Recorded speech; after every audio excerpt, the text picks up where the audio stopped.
Hey everybody, welcome back to My Horror. It's Andrew Tibbs, and let's go ahead and get started. I got a few things that's happened since I did my last video 2 weeks ago, so I can't wait to introduce you. First things first, I bought some new movies. These aren't the ones that I'm going over for this video, but they're cool nonetheless. I didn't mean to buy this movie. It was actually on my wish list on Amazon, but my wife was kind enough to get it. Anyways, I think she just clicked the button. But My Friend Dahmer.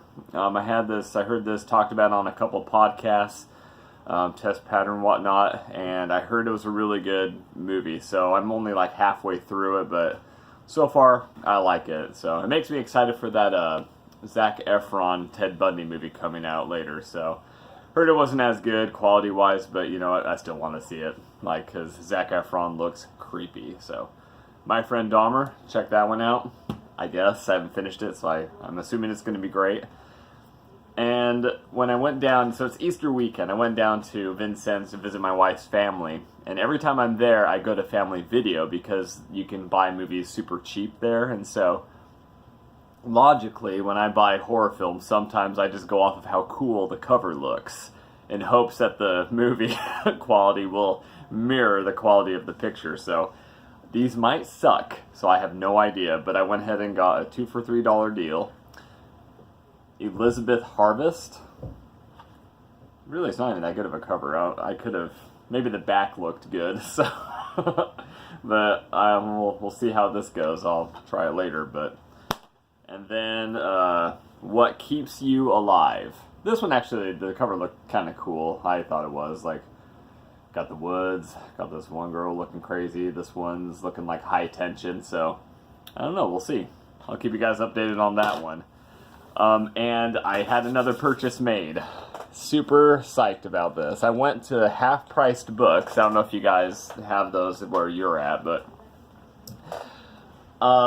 I came across some books that I had read in my childhood, and when I saw that they were selling them at half-price books, my mind exploded. I had to buy them, so I bought the original Scary Stories to Tell in the Dark and both the sequels, More Scary Stories and Scary Stories 3. So I'm super excited about this. I lived in rural Utah, so Manti, Utah, and they had a public library there. And I would always, go to the library, especially in the summer, to read Goosebumps books or steal the books. I used to rip off the library logo, and it would be mine, so I'm sorry, Manti. And I would also read these, so super psyched. I never brought them home because, frankly, I don't think my parents would like that, so they're kind of creepy pictures. And then, they're not as good, we've heard that spiel before, but really, it's the same stories, and the illustrations are pretty cool, but it's the same thing, only they've been redone with a different illustrator. The first one was Stephen Gamble in the originals. This one's Brett Helquist, so not bad. I mean, as you can see, the illustrations are pretty cool. They're just not cringeworthy like the original ones were, because, let's face it, the stories were good, but the illustrations is what made the books infamous. And so, last thing I'll show you that's been new in my life.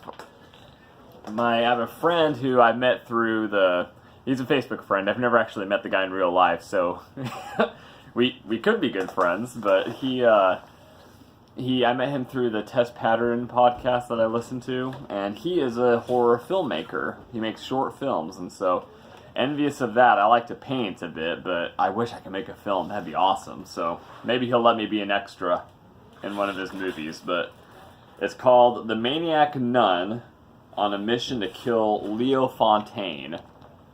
You can see the poster. The poster is really good, by the way. Holy crap. I kind of wish I knew how they did all this stuff. But yeah, no, check that out. Look it up on YouTube. Give this guy your support. It's him, and I also know so James Dean directed it. Brutal Posters did the poster, and it's written by Louis Otero. I think I said it right. Sorry, Louis. But he also is a part of the Test Pattern podcast, so give those guys your support. They did really good on this one. And now, I have 3 movies. I know it's It's a little bit ambitious, but I think I can do this. I think I can do it. I'm just not going to talk a ton about each one, but the first things first, I went and saw the new Hellboy movie. I was up at a shoulder conference in Chicago, and when I found myself having nothing to do in the evening time, I thought to myself, let's go see Hellboy. I heard it sucked, but I don't base my opinion on movies off of what other people think, so I went and saw it. Unfortunately, they weren't 100%. They weren't completely wrong. The movie really, I don't know how to say this. In my opinion, sometimes sounds like it contradicts itself, but the movie was in a way kind of bad. I mean, the storyline was kind of a hodgepodge mess. I don't think that's any fault on David Arbor, the guy who played Hellboy, who did really good, by the way, or Neil Marshall, but what happened is I think there were too many cooks in the kitchen, if you get what I'm saying. Neil Marshall and, I was going to say Ron Perlman. Neil Marshall and David Arbor had their vision, but when you get producers coming in to try to crap on the whole thing, what happened was it made it so, like, there was no fluff in the movie at all. It was just like action scene after setup after, like, one setup scene after another. Like, there was no, actually, I take that back. There was no setup for any of the scenes. It was just one scene after another, so there was no explanation of why things were happening, why that was important, and so it was like, it just made it kind of, I almost fell asleep during one of the talking parts in the movie. However, I will say, and I'm probably going to buy the movie because of this, the action was awesome. Some people said the CGI wasn't that great. I beg to differ. I liked it. I thought it got the point across pretty cool, and there were some brutal kills in this movie. Like, I love the Del Toro Hellboy movies. I think those are actually one of the better, like, some of the better movies ever made in, like, the superhero genre.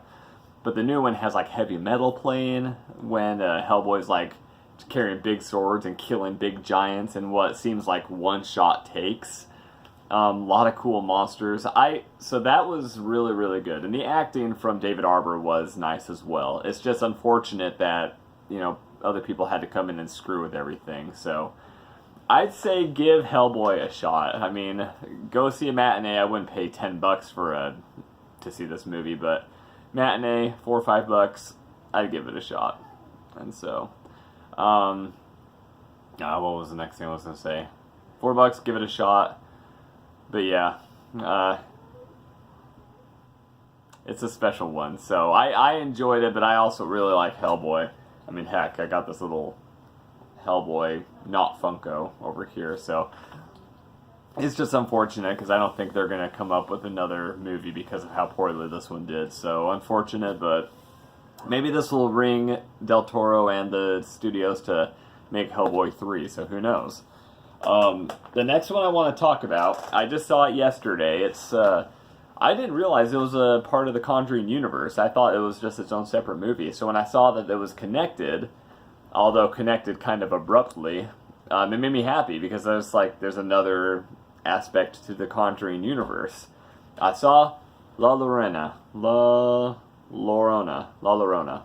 Hi, Sharona. Now, this movie is based off of actual folklore, Hispanic folklore about the Weeping Woman. Now, this woman, from back in the day, she got married to this guy who was higher class than she was. She got married to him, they had a couple of kids, and when he had come back to his home, you know, with another woman, you know, and saying that he was going to leave his wife to go be with this other woman, that made her mad, made her very bitter. So what she did, she ended up killing her 2 kids out of, like, vengeance against her husband, rage, and just anguish. She killed them, and then when it came time for her to go to heaven, she wasn't allowed to get past the gates because, you know, she killed her children, and she wouldn't be able to get past the gates until, you know, she recovered them. And so that's why this whole folklore about her coming after kids is because she's trying to get kids to go into heaven. I think, you know, I could be wrong.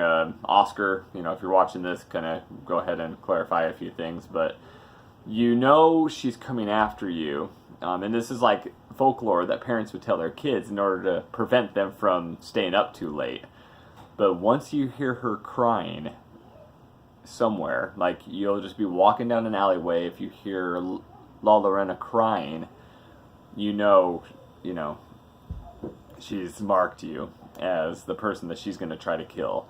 So, that stuff really gets to me. I don't think I've ever actually finished saying Bloody Mary 3 times in the mirror, just because I know it's bullcrap, but I don't want to prove it to be right, so I'm not going to do it.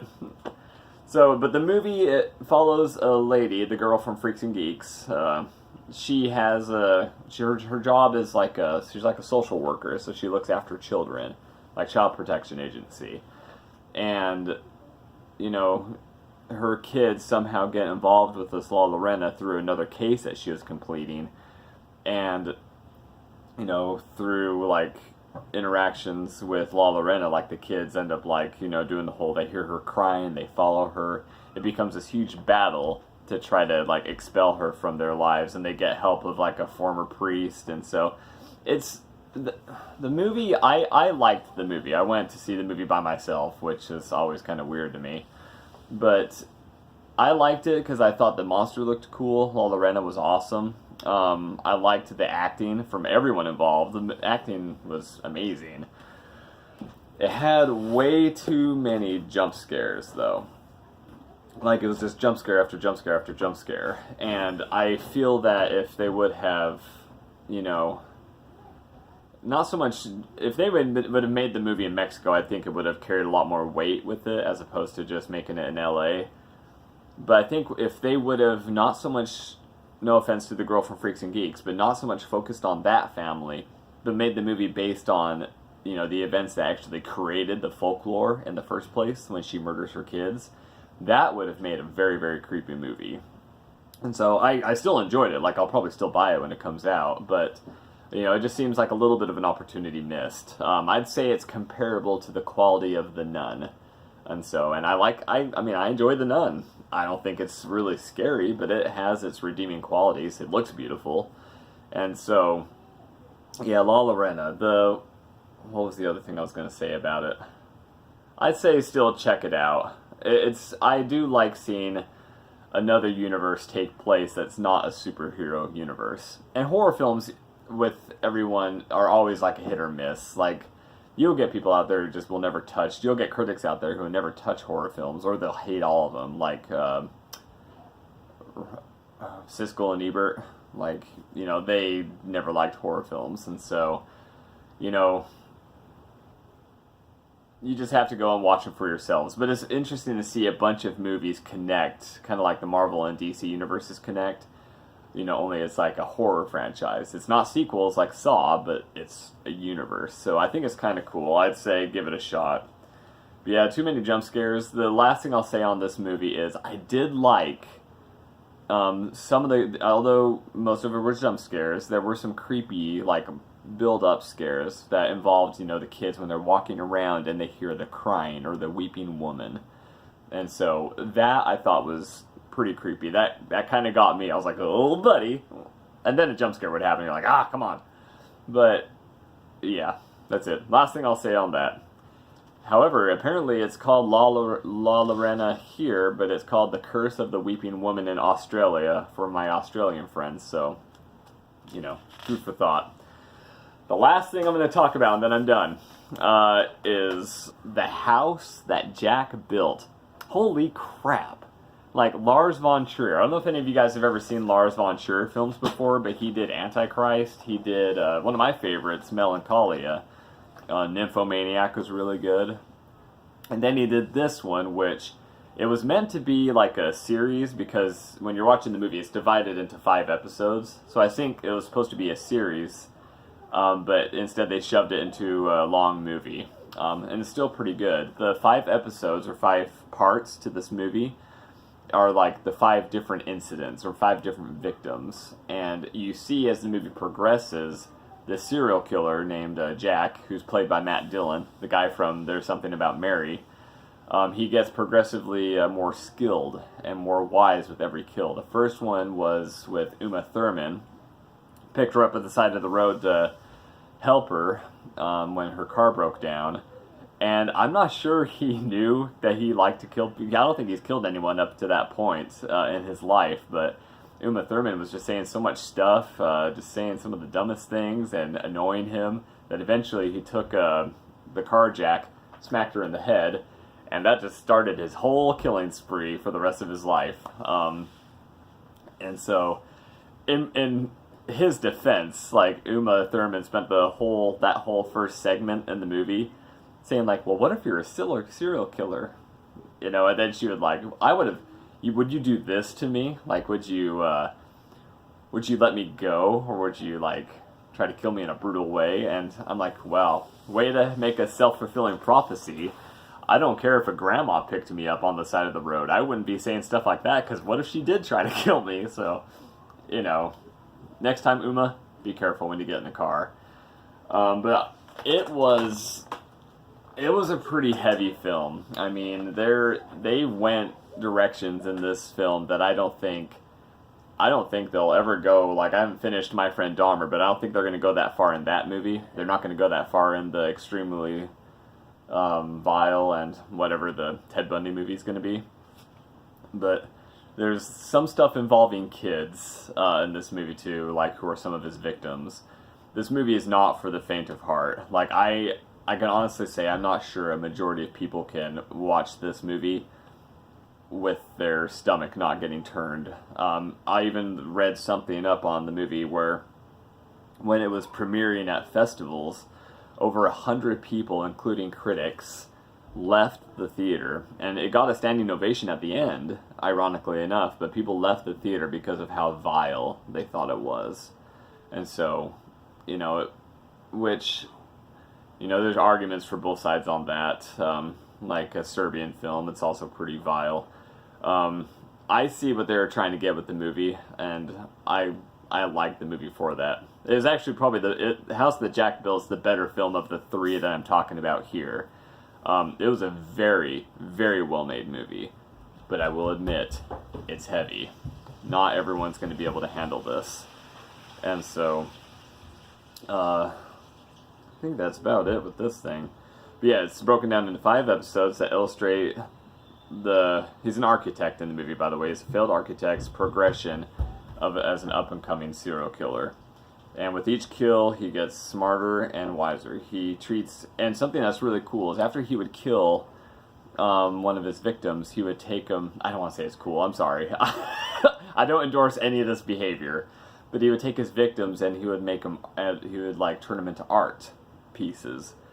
Like, you know, before rigor mortis would set in, he'd like have them pose and stuff, which creepy as can be. Like, there's legitimate nightmare fuel in this movie. But he would like turn them into art. It reminded me honestly of the Hannibal TV series, where everything was, all the kills, although bad, they were all turned into art pieces. And so I thought that was really kind of interesting.